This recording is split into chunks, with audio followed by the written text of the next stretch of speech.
ఈ వీడియోలో game tension ruler ఎలా వేయాలో మనం తెలుసుకుందాం. ముందుగా అయితే మనము రెండు సైడ్ల రూలర్కి గ్రీస్ అయితే వేసుకోవాలి. చూడండి ఇలాగా. తర్వాత బేరింగ్ 6306 బేరింగ్ అయితే మనము వన్ సైడ్ అయితే ఫిక్స్ చేసుకోవాలి. చూడండి ఇలాగా. తర్వాత మధ్యలో నెక్స్ట్ సైడ్ కోనేసి దానికి చుట్టుపక్కల మనం గ్రీజ్ వేసుకోవాలి.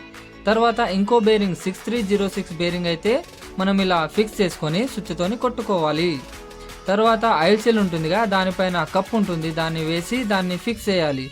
ఇంకో సైడ్ కూడా అలాగే ఆయిల్ సెల్ వేసి మనము కప్ వేసి దాన్ని కూడా ఫిక్స్ చేసేయాలి. ఇలాగా చూడండి. తరువాత మనము సాఫ్ట్ ఉంటుందిగా, సాఫ్ట్ని అయితే తీసుకొని వన్ సైడ్ నట్టు బిగించి సుత్తతోని మెల్లిగా ఇటు నుంచి అటువైపుకు వచ్చేటట్టు కోన్కి ఎలాంటి ప్రాబ్లం రాకుండా మనం అయితే కొట్టి ఇలా ఫిక్స్ చేసుకోవాలి. చూడండి.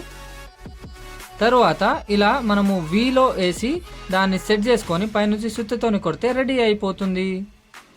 చూడండి ఇలాగా. ఇప్పుడైతే టెన్షన్ రూలర్ రెడీ. చూడండి. ఈ వీడియో నచ్చితే share, subscribe and like. Fix అయిన తర్వాత మనకు ఒక flat washer and spring washer ఉంటుందిగా, దాన్ని 24 నంబర్ స్పానర్ లేదా మనకు బిట్ ఉంటుందిగా, బిట్తోని మనం ఫిక్స్ చేసుకోవాలి. రెడీ అయిపోయింది.